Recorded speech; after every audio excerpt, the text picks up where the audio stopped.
بسم الله الرحمن الرحيم الحمد لله رب العالمين وصلى الله على سيدنا محمد وعلى آله وصحبه والتابعين وبعد أيها الملأ الكريم السلام عليكم ورحمة الله وبركاته. Dans son livre L'histoire de Mahomet, législateur de l'Arabie, François-Henri Turpin nous dit ce qui suit, en parlant de l'islam et des musulmans. Les Arabes, après la mort de Mahomet, ne formaient plus qu'un peuple de soldats nés et nourris sous la tente. Ça veut dire qu'ils étaient constamment en guerre. Leur empire, le seul qui eut la religion pour fondement, ne pouvait s'affermir que par elle, puisqu'il en faisait un titre pour s'approprier les dépouilles des nations infidèles. Il dit cela en oubliant tout un passé de l'Église. Les musulmans, soldats austères et intrépides, aimaient la guerre et savaient la faire. Bien entendu, quand on lit ces propos et quand on fait une comparaison avec ce qui se passe actuellement dans le monde musulman, plus spécialement en Irak, en Syrie, on se dit que c'est là la triste réalité de l'islam. On en oublierait presque que cette religion a été à la base de tout ce que connaît le monde actuel comme modernité et avancée scientifique.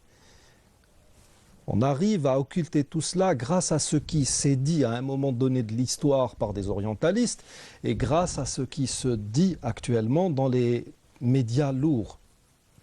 L'islam était-il une sorte de groupe d'ethnie sauvage à la base qui agissait comme les Mongols et les Tatars?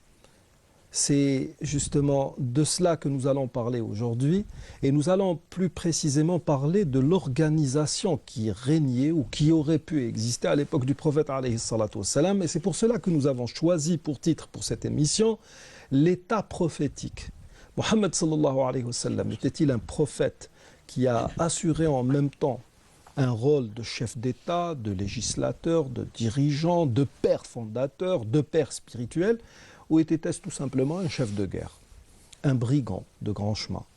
C'est ce que nous allons voir avec messieurs Mes'oud Boujnoun et Issa Belmekki, que nous avons le plaisir d'avoir avec nous sur ce plateau. Monsieur Belmekki, pour avoir eu pas mal d'émissions, essentiellement radio, sur la gouvernance, les États, etc., qu'est-ce qu'un État? Et qu'est-ce qu'un État prophétique par rapport à tout ce que nous connaissons de l'État? Parce que de mes discussions avec vous au quotidien, nous parlons d'État-nation, d'État-providence. Il y a actuellement l'État-monde dont nous avons parlé il y a quelques émissions, le World Island, qui a tendance à vouloir s'imposer faille que vaille. Donc, qu'est-ce qu'un État? Et qu'était l'État prophétique par rapport à tout ce que nous pourrions savoir au sujet d'un État?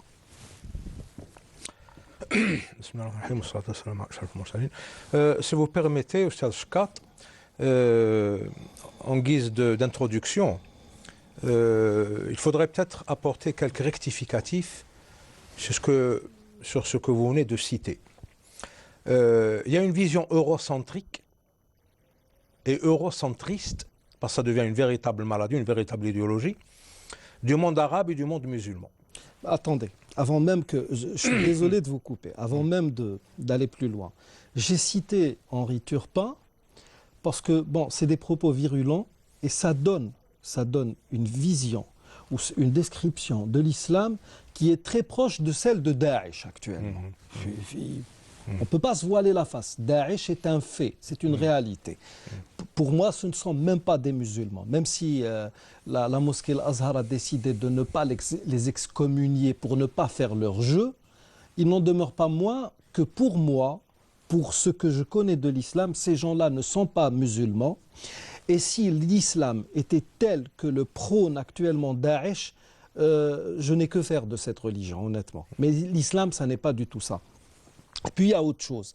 Pourquoi j'ai cité cela? Parce que nous avons des pseudo-musulmans, min bani jildatina, des arabes, des musulmans, berbères, je ne sais quoi, qui se disent musulmans et qui font justement ce jeu d'Henri Turpin. Parce que si vous lisez des orientalistes comme par exemple Karine Armstrong, on sait très bien que ce qui a été dit par exemple par Théobald de Chartres Pendant des années, il a parlé des musulmans et vers la fin de sa vie ou à un moment de sa vie, il a reconnu que tout ce qu'il disait sur l'islam et les musulmans, n'était que oui-dire, c'est-à-dire qu'il récoltait ce qu'il écoutait dans la rue, il l'écrivait, et actuellement on vous dit l'islam était comme ci, l'islam était comme ça. Pourquoi? C'est Théobald de Chartres qui l'a dit. Alors que Théobald de Chartres lui-même a reconnu qu'il était menteur. C'est ça le problème. C'est pour ça que j'ai cité plus précisément ces propos pour mettre les gens justement dans le bain, dans ce qui se faisait avant et dans ce retour de l'histoire malheureusement. Vous avez bien fait de le citer parce qu'il a un nom prémonitoire déjà. Henri Turpin. C'est des turpitudes. Oui, je l'espère. Mais il faut quand même préciser que cette vision eurocentriste et eurocentrique du monde arabe et de l'islam, ça devient vraiment pathologique. Oui. Pourquoi? Parce que moi, je ne perdrai pas mon temps à lire ce monsieur. Moi, j'ai lu Arnold Toynbee. Il a une opinion complètement opposée, qui se trouve aux antipodes de ce que dit Henri Turpin. Oui, mais qui attendez, au demeurant a servi en quelque sorte de base aux fameuses théories de la chute de civilisation, etc. Non, la théorie cyclique d'Arnold Toynbee sur les civilisations, c'est une théorie qui se tient. Si on exclut du phénomène... Oui, il y a le déclin, etc. Ça, c'est si on exclut le phénomène de l'intervention divine, c'est une théorie qui se tient. Oui. Mais ce qui m'intéresse chez Arnold Toynbee, c'est sa classification des civilisations, justement. Il a parlé, par exemple, des civilisations de l'enfance. Hadarat Tofula. Oui. C'est un peu le néolithique de l'humanité. Toutes ces civilisations se trouvent dans le monde arabe. Avec réserve néolithique. Hein. Oui. C'est le néolithique de l'Europe. Oui, d'accord. Quand l'Europe faisait son néolithique, le monde arabe a déjà été porteur. Ne portait pas des peaux de bête et n'utilisait pas des pierres comme oreiller. Toutes les civilisations de l'enfance de l'humanité se trouvent dans le monde arabe. C'est-à-dire que... En Orient. Babylone, non, dans l'actuel monde arabe. Oui. Parce que l'arabité, c'est un critère linguistique, hein, entendons-nous bien. Ce n'est pas un critère racial ou ethnique, c'est un critère d'appartenance linguistique, je dirais même idiomatique. Parce que l'idiome, c'est la langue matrice, la proto-langue qui donne naissance à plusieurs langues. Et c'est ça ce qui est cité dans le Coran sous le nom de lisan arabi mubin. Lisan, Dieu n'a pas dit la langue, il a dit l'idiome, lisan. Bon, alors toutes ces civilisations de l'enfance se trouvent dans le monde arabe. C'est-à-dire que la civilisation de l'humanité a vu le jour dans le monde arabe. Les Arabes, ce n'est pas des Bédouins sauvages qui comme on a tendance de le dire, qui ne connaissent que la pierre sur laquelle ils placent leur marmite pour faire leur soupe, et une fois fini leur séjour, ils prennent leur tente, ils laissent la cendre derrière eux, ils s'en vont ailleurs. C'est pas ça les Arabes, ça c'est la vie bédouine. Hayat al-wabar, miya hayat al-hadar, la civilisation, la sédentarité. Oui. Babylone, c'est une civilisation arabe, proto-arabe. Achour, c'est une civilisation proto-arabe. Ibla, c'est une civilisation proto-arabe. L'Arabie pétrée. Les Nabatés. Hein. Oui, les Nabatés, l'Arabie pétrée. Les Grecs déjà l'appelaient l'Arabie pétrée. Pétrée, c'est la pierre parce qu'ils creusaient leur maison. Oui, comme c'est le cas à Pétra. Voilà, à Pétra. Dans l'ancienne Pétra. Oui. Mais Anbat, c'est des Arabes. Ce n'est pas des Ajam. Oui. Saba. La reine de Saba, Belkis, c'est Himyar, c'est l'arabe al-Ariba. L'Arabie heureuse qu'on appelle l'Arabie. Le premier barrage de rétention d'eau, c'est Ma'rib, a été fait. Cité, il est cité dans le Coran. C'est-à-dire que déjà, il faut partir sur rectificatif. Les Arabes, ce n'est pas uniquement des Bédouins. Nous allons voir plus tard pourquoi Dieu a choisi ces Bédouins pour envoyer sa dernière révélation. Bon, pas les Bédouins, il a choisi les citadins. Oui, parce que c'est وَمَا أَرْسَلْنَا مِنْ قَبْلِكَ إِلَّا رِجَالًا نُوحِي إِلَيْهِمْ مِنْ أَهْلِ الْقُرَى. Nous n'avons envoyé avant toi que des hommes à qui nous avons fait la révélation parmi les gens ou les habitants des cités. Oui, mais ces habitants des cités vivaient du commerce, et passaient leur temps en déplacement. Oui, les villes c'était des pôles quand Oui, même. oui. Pourquoi? Parce que ce mode de vie garantit une certaine virginité de l'esprit. Oui.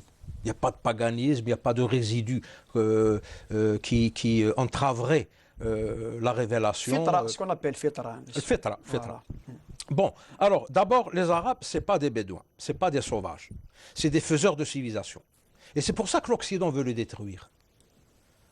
Quand on enseigne la civilisation gréco-romaine, gréco-latine, c'est-à-dire hellénistico-romaine, Oui. aux enfants en Europe, on leur enseigne ça en tant que civilisation de leurs ancêtres. Les enfants français, italiens ou espagnols ou anglais ou autres, c'est la continuation, c'est le petit dead, comme on dit, Oui. de cette civilisation. Le prolongement. Le prolongement de cette civilisation gréco-romaine. Mais nous, quand on nous enseigne notre histoire, on est un accident d'histoire, on est sorti comme ça du néant. Oui. On n'a rien à voir avec l'Égypte ancienne, Oui, mais on n'a nous rien a- à voir avec Mais Babylone. nous avons des pseudo-intellectuels dans tous nos Oui. pays musulmans, je dirais musulmans pas arabes, qui font ce jeu justement. Oui, parce que ces intellectuels, malheureusement, ils ont l'esprit stérilisé, aseptisé à l'occidental. C'est ça le problème. Ils sont formés à l'occidental et évidemment, leur esprit est devenu stérile quand il s'agit de s'identifier à une civilisation, à une culture millénaire, archi-millénaire. Nous, quand on enseigne l'Égypte pharaonique, l'Égypte ancienne, Babylone, Sumer, quand on enseigne ça à nos enfants comme si on n'avait rien à voir avec eux. Oui. On est un accident d'histoire, on est sorti comme ça du néant, nous sommes des Bédouins et nous avons déferlé sur le monde comme des sauterelles, hein, et on a détruit le monde, etc.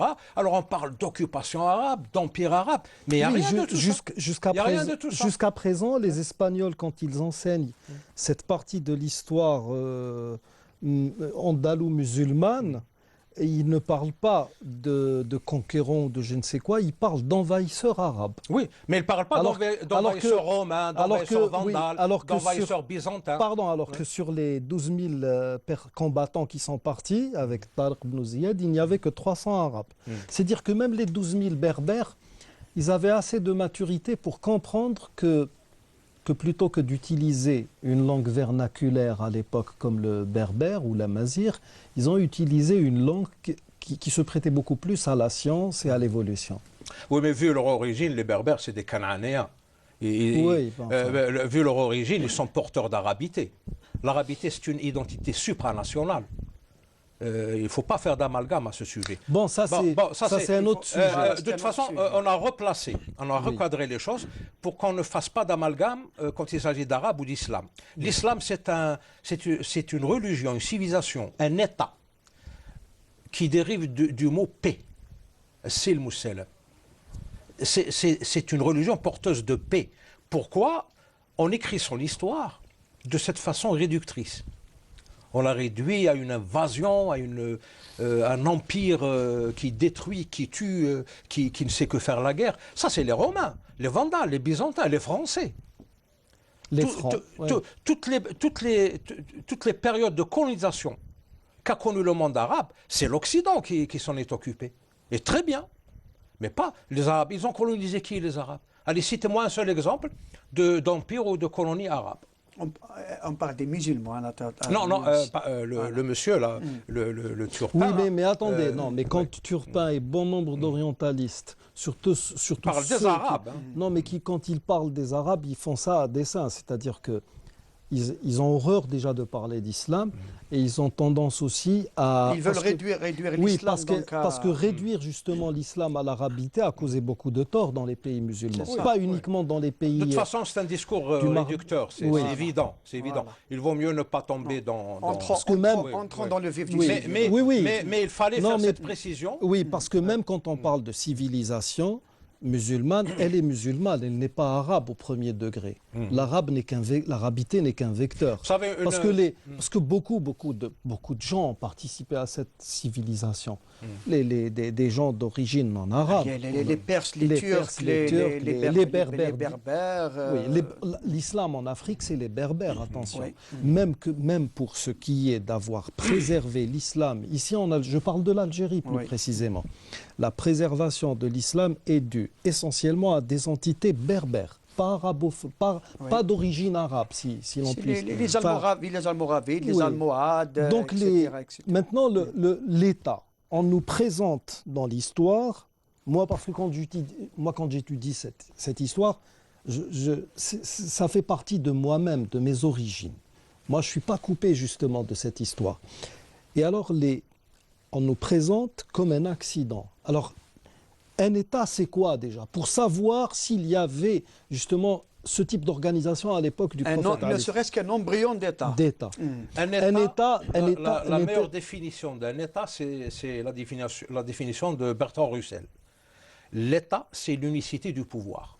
الدولة هي وحدة الحكم. Bertrand Russell dit beaucoup de bien du prophète sallallahu alayhi wa sallam. الدولة هي وحدة الحكم. À chaque fois que le pouvoir s'unifie, il devient un, il y a un État. Donc c'est une entité politique dont le rôle est la gouvernance politique d'une nation. Il ne faut pas confondre nation et État. Comme il ne faut pas confondre État et pouvoir. Oui. Par exemple, les trois pôles sur lesquels s'assied l'État, c'est le territoire, la population et le gouvernement, donc les institutions. D'accord. Mais le pouvoir, il s'assied sur trois pôles aussi. Il n'a que deux pôles communs avec l'État.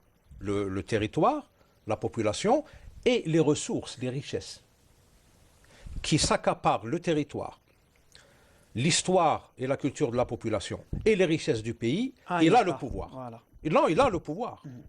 Celui qui contrôle le territoire, la population, dans toutes ses dimensions, et le gouvernement, donc les institutions qui l'encadrent, Possède un État. c'est l'État. Voilà.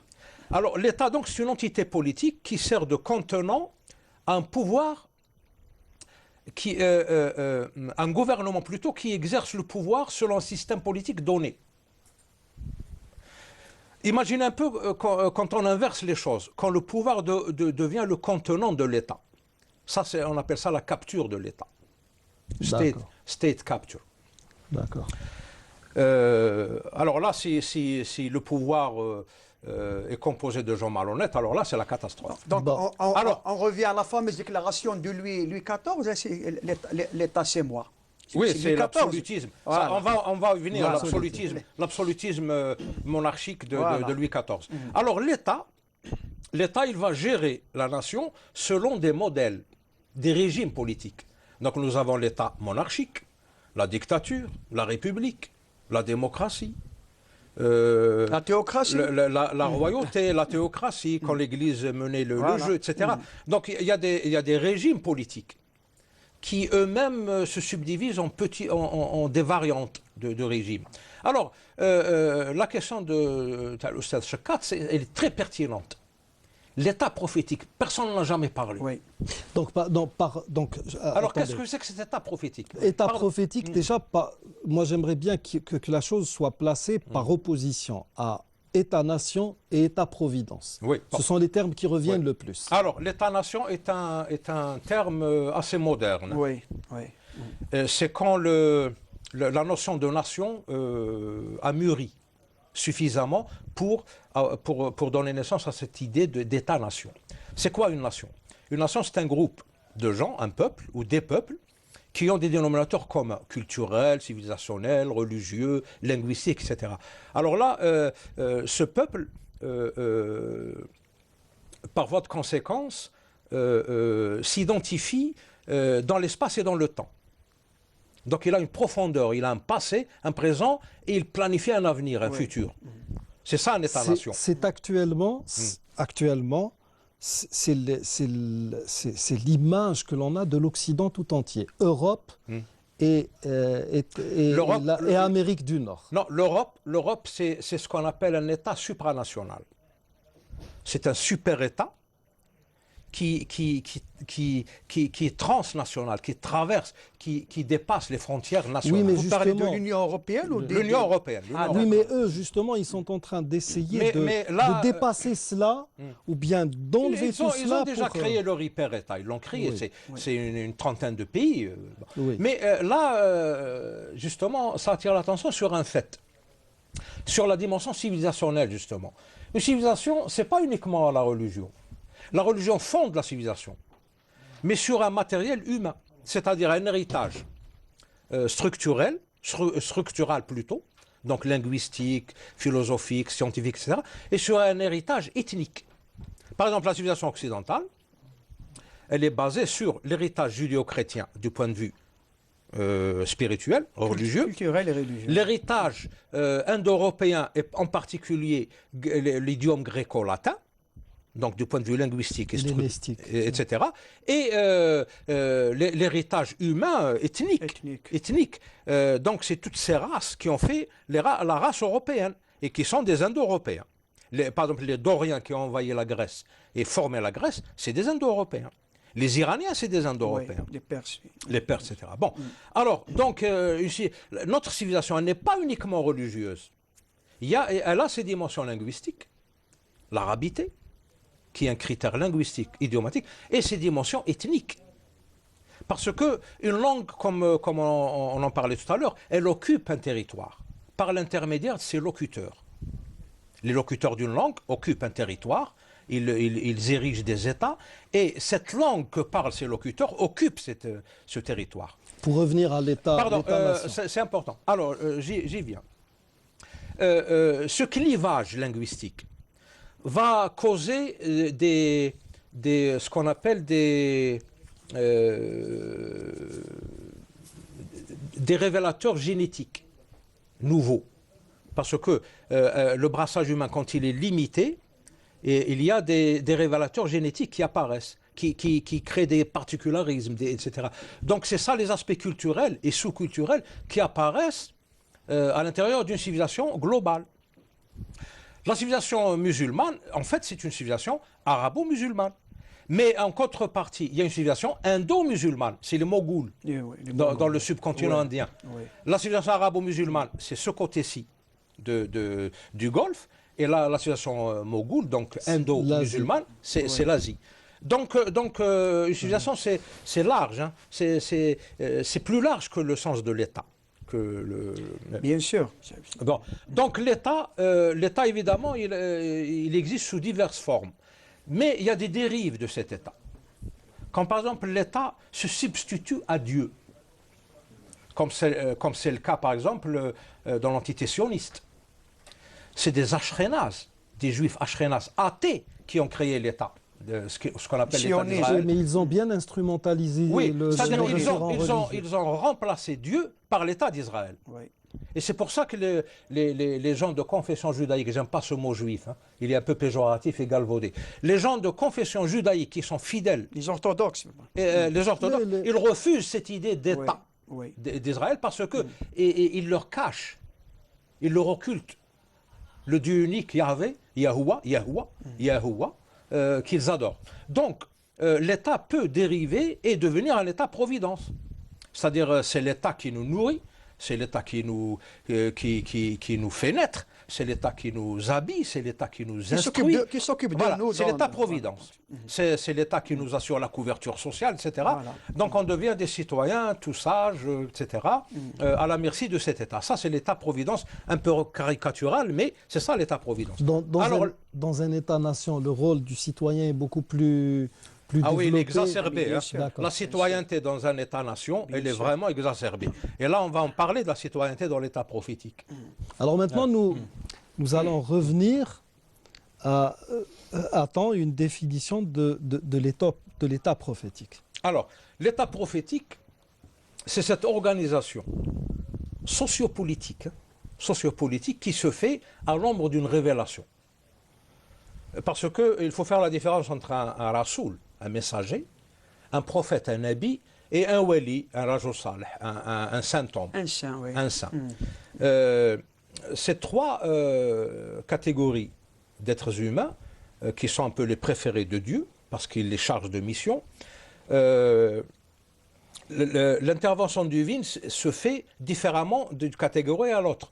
Les messagers sont toujours appuyés par les miracles. Et les miracles, c'est des exceptions à la règle. Par exemple, le miracle. Voilà. Oui, Par exemple, le miracle de Sidna Ibrahim al-Khalil, le feu ne brûle plus. Le miracle de Sidna Moussa. La mer rouge qui se fond en deux. Oui, la mer qui se fond en deux qui devient un sentier. le miracle de Rasul, on ne les compte pas, les miracles de Sayyidina Isa, il y en a plusieurs. Donc le miracle, c'est l'intervention directe divine pour appuyer un messager. Parce que à l'époque des messages, des révélations, les gens percevaient les choses sensoriellement, pas cérébralement, Rationnellement. pas rationnellement, pas intellectuellement. Il les comprenait, il les percevait de façon sensorielle. Donc Dieu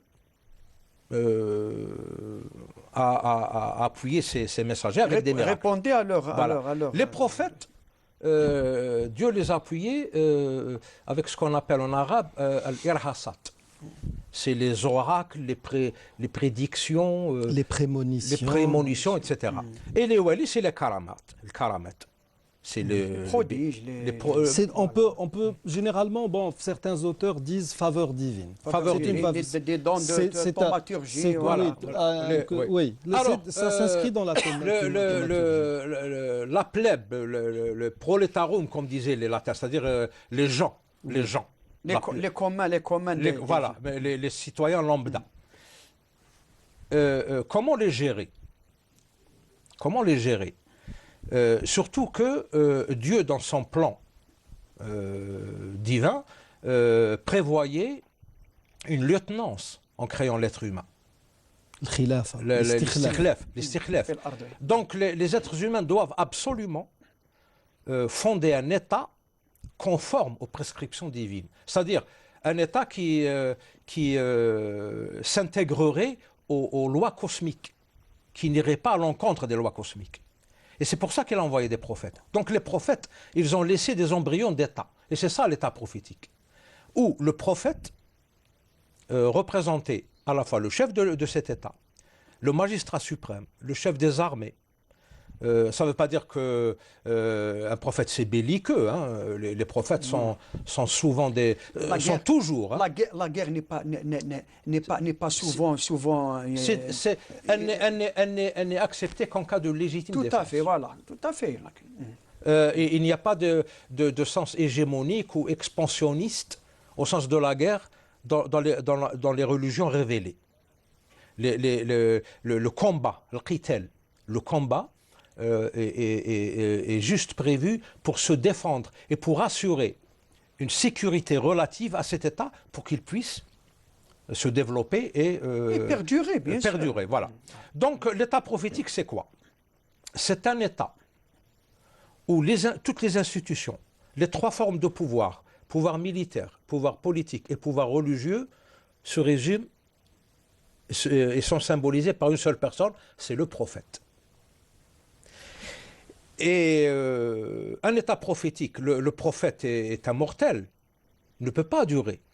Donc il est prévu, après chaque état prophétique, une période de transition.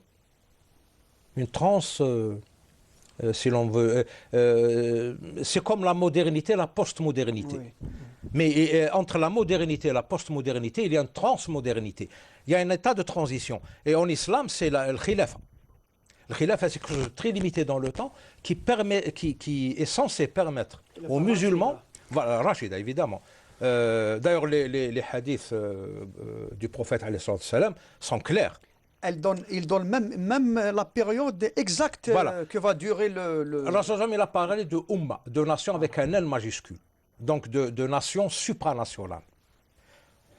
Awalu ummati nubu'a wa rahma. Ça, c'est l'état prophétique. Nubu'a wa rahma. C'est une prophétie et une clémence. Prophétie et clémence. Thumma khilafa rashida. Après, c'est la lieutenance bien guidée. Thumma mulkun adhuz. Après vient le pouvoir prédateur et les problèmes d'État. Le pouvoir absolu, le pouvoir despotique, etc. Alors, cette khilafa, il a prévu son échelonnement. Arhamu ummati bi ummati Abu Bakr. Donc après le choc du décès du prophète, l'umma naissante, elle avait besoin de réconfort, rahma, de compassion. Voilà, de compassion. Ça ne veut pas dire que Abu Bakr Siddiq était laxiste. Non, parce que vous avez vu... La preuve, Rida. voilà. Oui, d'ailleurs, il a tenu tête à tout le Voilà. monde. Hein. Exactement. Même Omar Ben Khattab, Contrairement à Omar qui était contre. qui Voilà, était voilà. contre. Être clément, être... Ne veut pas dire être, ne veut être pas dire laxiste. bien Voilà. sûr. Faible. Voilà. وأشدكم في أمر الله عمر. Après cette période de courte durée, le califat d'Abu Bakr, il fallait quelqu'un de sévère. 2 ans et quelques mois. Voilà. Il fallait une sévérité dans la gouvernance, et c'était Abu Bakr, Omar Ben Khattab. وأصدقكم حياء عثمان. الملائكة كانت تستحي. Avait de la pudeur à son Ouais. égard. Les anges avaient de la pudeur à son égard. Selon un hadith du prophète sallallahu alayhi wa sallam. Oui, alors pour les gens qui disent que Uthman a manipulé le Coran, que la commission Zayd n'en a fait qu'à sa tête, etc. Bon, ça c'est vraiment... ils doivent refaire leur scolarité, ces gens-là. Hein? Ils doivent reprendre dès le début pour comprendre les choses dans leur substance, dans leur vérité profonde. ثم أكثركم علما عالي. Oui. Donc, cet état prophétique qui a duré 10 ans à Médine et qui a été fondé sur un document précis de 42 articles, c'est un état séculier, un état civil, civique. C'est-à-dire, c'était pas un document religieux.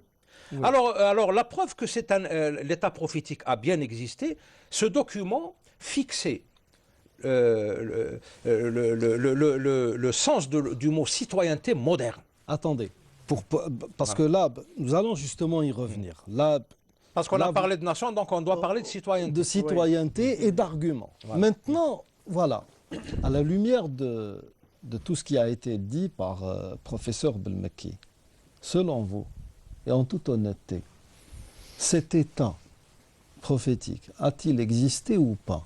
Y avait-il une organisation ou sommes-nous dans un contexte qui est tout autre? S'il a bien existé, bien évidemment qu'il a existé. Non, il a existé. Je ne parle pas de son existence en tant que fait. Je parle de son existence selon les critères qui viennent d'être annoncés ou dits par professeur Belmekki. Justement, parce que moi, j'ai rencontré des intellectuels algériens qui m'ont dit mais Mohamed c'était un chef de guerre. Vous voyez, donc c'est très choquant venant d'un docteur. Premièrement, il faudrait savoir avant tout ça que cet état, vous savez, pratiquement toutes les religions ont à un moment ou à un autre de l'histoire assumé un pouvoir. Le christianisme a été imposé par Constantin, l'empereur Constantin, et c'est devenu la religion de l'État. Exactement. Le bouddhisme a été imposé par l'empereur Asoka et il est devenu la religion officielle en Inde. Et la religion mazdéenne de Zoroastre a été imposée aussi par Cyrus le Grand, empereur Cyrus le Grand, et c'est devenu la religion officielle. Or, l'islam n'a été imposé par aucun empereur. C'était, comme a dit le professeur Belmekki, c'était à partir d'une révélation que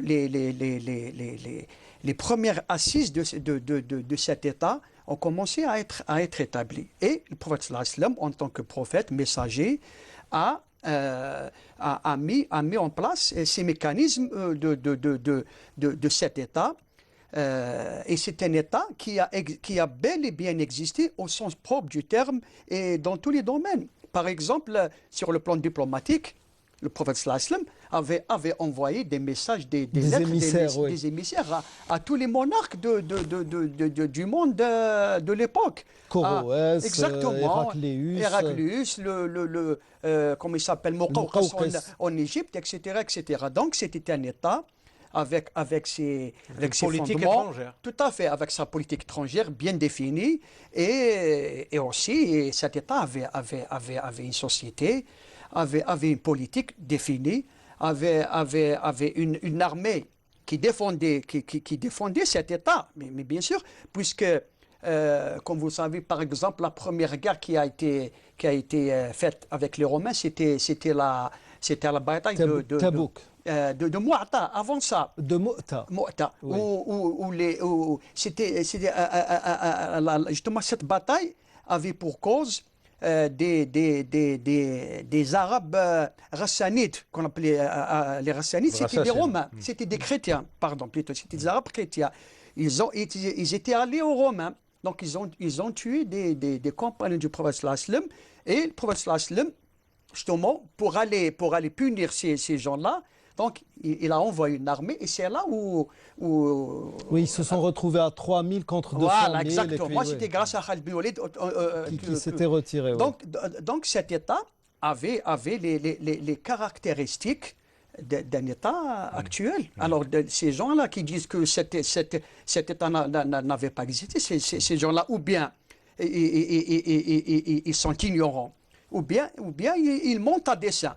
Donc, il y avait un État musulman prophétique qui gérait un immense territoire, et ce territoire qui commençait à s'agrandir. Déjà, lorsque le prophète sallallahu alayhi wa sallam est mort, eh ben, c'était pratiquement toute la péninsule arabique qui était déjà Sous domination musulmane. Voilà, exactement. Donc, venir nous dire qu'il n'y a jamais eu un État prophétique, c'est faire le jeu des orientalistes, des occidentaux qui veulent réduire l'islam comme vous avez cité cette citation de une horde voilà, de berbères sortis du désert et qui déferlent sur le monde pour... alors que Attendez, faux. donc, non, mais par exemple, parce que là, bon, il ne s'agit pas de démontrer quelque chose juste pour démontrer, puisque actuellement, les jeux sont un peu plus clairs. Voilà, on vous présente comme un accident de l'histoire, et là, il y a ces paroles de Uthman ibn Affan qui me reviennent. Quand on est soi-même un accident de l'histoire, on a envie que tout le monde devienne un accident de l'histoire pour ne pas être montré du doigt, tout simplement. Ça, du point de vue psychologique, ça s'appelle un transfert. Un transfert, exactement. oui. On fait idfa. Donc, Le problème, c'est que nous, on endosse. on endosse, oui. Voilà. On gobe. Certains d'entre nous gobent, malheureusement. Alors, le problème, c'est que on vous fait passer pour un accident de l'histoire. Ensuite, on va jouer sur un certain nombre de mensonges bien orchestrés, bien préparés.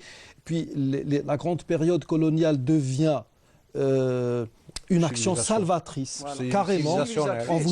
Vous n'étiez rien, on vous a révélé en tant qu'être humain. Ensuite, tiens, vous avez des problèmes d'ordre psychologique qui ont tendance à vouloir vous faire revenir à cet état sauvage. Comment ça? Daesh, par exemple. Et là, maintenant, il va falloir procéder justement à des soins en urgence. Le drame. Attendez, parce qu'il y a un glissement sémantique terrible. On est passé de la guerre, en moins de 10 ans, hein, on est passé de la guerre contre le terrorisme à la guerre contre l'extrémisme, contre le terrorisme islamique. Et maintenant, on parle de guerre contre l'extrémisme islamique. Vous n'êtes pas terroriste, vous êtes un extrémiste. On va vous tuer. Et extrémiste, qu'est-ce que ça veut dire? Vous êtes contre la peine capitale, vous êtes contre l'homosexualité, voilà. vous êtes un extrémiste. Contre l'avortement. Donc, contre l'avortement, il va falloir vous tuer. Il va falloir faire une sorte d'ablation parce que vous êtes une sorte de tumeur ou de cellule folle, cancéreuse qui va contaminer tout le monde. Donc, l'État en question, d'où l'intérêt justement de se poser cette question en préliminaire à d'autres émissions. Maintenant, quels sont, selon vous, vous avez commencé tout à l'heure à donner les arguments qui plaident pour une existence historique fondée de cet État prophétique? Faisons un comparatif. Prenons par exemple l'État démocratique, qui est le plus proche de l'État de l'islam. Parce qu'il y a certaines personnes peut-être qui sont en train de voir, ou diraient, laissez-nous rêver, État démocratique et État... Non. Alors il va falloir expliquer, oui, bien professeur sûr. Belmekeh. Démocratique, ça veut dire que le pouvoir vient du peuple. C'est le peuple qui se gouverne. L'émanation, oui. Il se gouverne en nommant des dirigeants ces dirigeants doivent lui rendre des comptes. Parce que la démocratie, c'est quoi? La démocratie, c'est exactement ce qu'enseigne l'islam. Je vais y revenir. Pourquoi j'ai cité Certains de nos musulmans, même des gens qui ne sont pas portés sur la violence, vous direz, ce que vous êtes en train de dire, c'est un kufr. Bah, In al-hukmu illa lillah, al-hakimiyya, etc. mais il ne s'agit pas de hukm. On a déjà eu à débattre avec Dr Bardouane des systèmes de gouvernance en islam et on a démontré que cela, le fait... par exemple, oui, Là, il ne s'agit pas de hukm parce qu'on n'est pas en concurrence avec Dieu, là. Oui. Démocratie contre théocratie. C'est absurde, cette situation, elle est absurde. C'est comme si les humains étaient en concurrence avec Dieu. Et que c'est les humains qui seraient plus aptes à gouverner que Dieu lui-même qui a créé le monde et les humains. Ça, c'est absurde. Il ne faut pas faire dans ces amalgames. La démocratie, c'est quoi? C'est trois choses. D'abord, c'est des théories, des mécanismes et un ordre qualitatif et quantitatif. C'est ça la démocratie. Vous trouvez ces trois actes en islam. La théorie, c'est quoi? متى خلقتم الناس متى استعبدتم الناس وقد ولدتم وقد ولدتم أحرارا. Voilà. Le critère de liberté. Depuis quand asservissez-vous les gens alors que leurs mères Ils ont fondé les ont libre. mis monde Libre. oui, libre. Voilà. Ça, c'est La liberté individuelle et collective est sacro-sainte en islam. Oui. Et la liberté, c'est l'une des théories de la démocratie. Oui. Les mécanismes. Les mécanismes, c'est le pluralisme politique, le pluralisme syndical, enfin en langage moderne, hein, le pluralisme, la liberté d'expression. La liberté de croyance. Voilà. Nous Ça, avons parlé tout à l'heure. ce deuxième axe de la démocratie, où est-ce qu'on le voit? Dans l'agora des Grecs. Clisthène, quand il a voulu instaurer la démocratie, pour des besoins personnels entre nous soit dit, hein, il a obligé les Athéniens à se rendre quotidiennement à l'agora. L'agora, c'est la place publique. Et dans cette agora, ils devaient discuter de leurs problèmes. Parce que lui, il avait les yeux et les oreilles de ses agents qui lui rapportaient ce que disent les gens à l'agora. Et puis lui, il faisait des rectificatifs. C'est comme ça qu'il maîtrisait la situation. L'agora en islam, c'est quoi? Qu'est-ce qu'il a fait le prophète alayhi salatu wassalam, dès qu'il est arrivé à Médine, là où s'est accroupi son dromadaire? C'était un dromadaire femelle. Femelle. Naqa, oui. Il a construit une mosquée. La mosquée, c'est l'agora des musulmans. La mosquée, ce n'est pas uniquement un temple en islam. Non. C'est le lieu. C'est un parlement aussi. C'est un parlement, voilà, c'était le mot. C'est un parlement, la mosquée, du temps des prophètes. Donc le prophète, alayhi salatu wassalam, la première des choses qu'il a faites, il a fondé un parlement. Tous les problèmes de la société naissante se discutaient dans la mosquée. Oui. Ouvertement et en présence des compagnons, des érudits, du prophète lui-même. Oui. Parce que le prophète lui-même habitait dans sa mosquée. Oui. Sa Enfin, maison il était était attenante. attenante, voilà. Oui. Donc, parlement. Donc ça, c'est les mécanismes. Attendez, là aussi, parce que certains pourraient dire que vous êtes en train d'aller dans des extrêmes qui... Mais c'est des faits historiques. fantasmes. C'est des faits, ça. Mais attendez, C'est des non, faits. je voudrais argumenter par un point très simple Allez-y. et assez pertinent. Parce que là où les tensions ont été les plus vives, c'est là où les discordes d'ordre religieux étaient vives. Or, chez les premiers musulmans, que ce soit sur le plan dogmatique ou sur le plan juridique, comme le dit si bien Ibn Taymiyyah, كان الصحابة يختلفون قولا وعملا مع بقاء الألفة والمودة وأخوة الدين. Les compagnons du prophète sallallahu alayhi wa sallam divergeaient tant au niveau de la parole que de la pratique, mais avec toujours cette existence et cette présence justement de la fraternité que dictait la religion. Ça veut dire que les divergences, elles n'étaient pas uniquement d'ordre, on va dire, séculier, mondain. Elles étaient par moments d'ordre Doctrinaire, bien doctrinaire ou doctrinal. Ça, en termes modernes, ça s'appelle la liberté d'opinion, Bien la sûr. liberté d'expression. Bien Oui. sûr.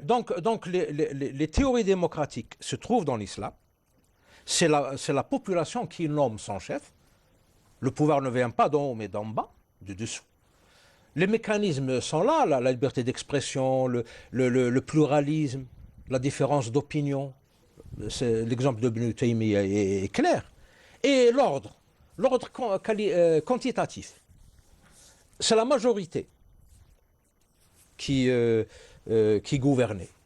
Et ça, c'est un critère démocratique. Oui, mais attendez, Mais, Shura, pardon, Shura, pardon. elle n'était pas par exemple à l'époque de Shura, c'est un mécanisme parlementaire. Oui, mais pour ce qui a été, par exemple, des guerres d'apostasie, Hurub Rida, Shura lam takun mulzima. Parce qu'Abou Bakr était seul contre tous et il est resté seul contre tous jusqu'à la fin. C'est-à-dire qu'il a fallu qu'il impose justement sa vision. Oui, mais elle était- c'était le chef. C'est pas C'est- n'importe C'était le quel- commandeur des croyants. La démocratie, ça veut... Et il a vu juste. Il a fait, il a Oui, vu la, juste. la démocratie, ça ne veut pas dire aliéner le dirigeant, l'aliéner, c'est-à-dire le vider de sa volonté, de son ijtihad. Mais Qui règne, mais qui ne gouverne pas. l'ordre qualitatif démocratique se trouve en islam, parce que c'est la majorité, l'aghlabiyya, si ce n'est l'ijma', Oui. la majorité. Mais cette majorité respectait les minorités. La preuve, là, le document de Médine, qui est une véritable constitution. Il donnait des droits de citoyenneté à tout le monde, dans un cadre donné, consensuel. L'ordre qualitatif, en retour, le prophète alayhi salatu wassalam, a rendu qualitativement ce plébiscite qualitatif qu'il acceptait comme prophète, comme chef d'État, comme chef de guerre, etc. Une petite parenthèse en ce qui concerne les guerres. Ceux qui disent que le prophète alayhi salatu wassalam était un chef de guerre, c'est des menteurs. Le prophète alayhi salatu wassalam, il a vécu... Pardon, c'est il a des vécu... ignorants avant tout. Hein. Oui, On a même, il a- il y a un livre, pardon, il a un vécu- livre qui s'appelle Mahomet, l'empereur du ciel. Oui, Donc, pour dire que le prophète alayhi salatu wassalam, a vécu 63 ans. Il n'a fait que 2 mois de sa vie des guerres. Il n'a guerroyé que pendant 2 mois. Vous voyez un peu le pourcentage. C'est pas Bismarck, c'est pas Hitler. Hein. C'est pas Alexandre le pas Grand. Alexandre le Grand. C'est pas Cyrus, c'est oui. pas Attila, Oui. c'est pas etc. Quand on compare 2 mois de guerre à 63 ans de vie, c'est clair. Deuxième chose, toutes les guerres qu'a fait le prophète alayhi salatu wassalam sont soit défensives, soit préventives. Mais jamais expansives, expansionnistes. Elles étaient toutes justifiées. Et toutes justifiées. Donc cette civilisation musulmane, je ne dis pas islamique, je dis musulmane, Oui. parce que l'état prophétique, c'est l'état de l'islam. C'était pas un État islamique. Non, c'était Non, l'état de de l'islam. Là, vous dites quelque Voilà, il y a chose qui une me fait nuance, hein, plaisir. voilà. Elle est L'état de l'islam. fondamentale. Voilà. L'état de C'est l'état de l'islam. Dawlatul Islami wa Voilà. Dawlatul Muslimin. Voilà. Il n'y a jamais eu d'État islamique. Il n'y a pas Je d'état. ne suis pas, attendez, cela dit, moi je suis un musulman qui rêverait d'avoir un État à l'image de celui qui existait à l'époque de la prophétie ou à l'époque de Khilafa Rashida, la gouvernance éclairée. Quand je dis, il n'y a pas parce que certains m'ont mal compris à certains moments, dans certaines de mes conférences et interventions, j'ai dit que l'État islamique n'a jamais existé parce qu'il y a, surtout au niveau de l'arabe, il y a l'État islamique, jam'un bayna naqidayn. Il y a un non-sens entre quelque chose de Un très amalgame ponctuel et quelque chose qui est une constante. Donc l'État islamique, N'existe pas. proprement, Voilà. mais l'État de De l'islam, l'islam ou l'état des musulmans. Alors cet état de l'islam garantissait justement les droits des minorités, des non-musulmans, en tant que zimmi. Et là, il faut rectifier le sens du mot zimmi. C'est pas un moins que rien, quelqu'un Voilà. qui est Un soumis. zimmi, c'est pas un incapable, légalement incapable. C'est un citoyen à part entière. Pourquoi il verse la jizya? Parce qu'il ne verse pas de zakat. Il ne fait pas le service militaire. Voilà, tout à fait. Donc s'il veut que l'armée musulmane le défende, il paye la jizya. C'est un impôt. ça. Mais le musulman est accablé d'impôts, de kharaj. Il paye La la zakat, dime, la- les Une sorte, 2,5%. Oui. Et il fait la c'est guerre. l'équivalent de la dîme. Voilà, la guerre il lorsque- finance la guerre. Voilà, Il paye zakat al-fitr, zakat al-hawl. Le musulman est accablé de fiscalité. Mais le zimmi, non. Donc les gens qui disent que le zimmi doit acheter sa sécurité, ils mentent, c'est des ignorants. Le zimmi, c'est quelqu'un qui vit sous la responsabilité de l'islam. La responsabilité civile. Et on a- Allah il a dit « La tadou li zimmiyin ». Oui. La preuve, ils avaient le droit de pratiquer leur Oui. leur religion. Oui, leur c'est la- Mais attendez, mais c'est. Personne ne mais s'initiait dans le oui, s'initiait mais dans leur- dans leur- actuellement, parce que le mot dimma veut dire conscience. Dhimmi, c'est quelqu'un que l'on a sur sa conscience, c'est-à-dire que c'est quelqu'un vis-à-vis duquel on a un devoir de protection. Voilà, exactement. Et puis, le meilleur mot Le meilleur mot pour traduire dhimmi, c'est client. Client dans le sens de protéger. Je vais dans le sens étymologique du terme. Et puis, quoi que l'on puisse dire de cette dhimma, actuellement, tous les citoyens du monde sont des dhimmis vis-à-vis de leurs États, non? Oui, Nous sommes tous comme ça, nous avons des obligations en échange d'un certain nombre de En tous les droits. cas, c'est mieux qu'un sujet. Un sujet d'un roi ou un sujet d'un... Surtout chez les féodaux Voilà, en exactement. Europe. En Oui. tout cas, il y a un discours réducteur dirigé contre l'islam. Sciemment. Sciemment, bien sûr. Ça va de soi. C'est réducteur, donc c'est volontaire. Il y a une lecture tendancieuse des faits de l'histoire des musulmans. Il y a même un travestissement. Ouais, c'est vraiment tendancieux. Par exemple, quand on vous dit que le prophète alayhi salam était un obsédé sexuel, il s'est marié avec ça c'est un autre... 11 femmes. Mais on ne vous dit pas qu'il s'est marié à 25 ans avec une femme qui était son aînée de 15 ans, qui était déjà parturiente, qui avait déjà 8 enfants. Oui. Et Trois de ses épouses étaient, ou 4 étaient plus âgées que lui. Oui, et qui lui est resté fidèle après son décès jusqu'à 50 ans passés. 53 ans, si je ne me trompe pas. On ne devient pas obsédé sexuel à 53 ans quand même. Oui. Donc les mariages du prophète alayhi salam avaient un sens sociopolitique. Oui, tout à fait. Mais la lecture tendancieuse Pour nos musulmans, il n'y a pas... La lecture tendancieuse, on vous dit le prophète était obsédé sexuel, c'était un chef de guerre, c'était ceci, c'était cela. Bon, le problème, c'est que les penseurs musulmans... Il nous reste à peine une minute. Oui, les problèmes musulmans, ils jouent le jeu, les penseurs musulmans, surtout modernes. C'est les picassiettes musulmans. Voilà, les picassiettes. Et c'est ça le problème, parce qu'ils remplissent un peu l'espace médiatique, ils font du volume, ils occupent des postes pseudo-politiques, etc. Alors, ils font vraiment des leurs. Et avec leur esprit, comme je l'ai dit tout à l'heure, aseptisé, stérilisé à l'occidental, on n'est pas sorti de l'auberge. Il faut vraiment un discours contradictoire, une relecture de l'islam. Le prophète alayhi salam a fondé un État prophétique. Une relecture, pas une réforme de l'islam. Voilà, oui, une relecture. Voilà. Une autre grille de lecture, carrément. Il a fondé un État de l'islam à Médine pendant 10 ans. Cet État... Civil. C'était un État civil, séculier, mais qui était mu par les principes de la révélation mécoise. Et cet État est passé au monde musulman après une période de transition qui est le khilafa. Il n'y a plus de khilafa, il n'y a pas de califat ottoman, de califat ceci. Le califat est fini. À la fin des temps, peut-être il y aurait un retour du califat. Mais pour le moment, c'est les États-nations. Et peut-être un État supranational du monde musulman, auquel tous les musulmans s'identifieraient, mais pan-islamique. Pan-islamique. Je l'espère. Hein. Mais pas dans le sens négatif de la lecture occidentale. Oui. Pan-arabique, pan-islamique, oui. ce pan-envahisseur, etc. On arrive à la fin. Donc la prochaine séance, Inch'Allah, donc développera. Oui. Nous avons parlé aujourd'hui, nous avons tenté de démontrer qu'il y a eu un État prophétique. Mais on va encore poursuivre cela, mais en parlant beaucoup plus des aspects de la société à l'époque de la révélation. Et c'est ce que nous ferons la semaine prochaine. Et d'ici là, nous vous disons Nastawdi'ukumullah alladhi la tadi'u wada'i'uhu. Assalamu alaikum wa rahmatullahi wa barakatuh. Merci messieurs.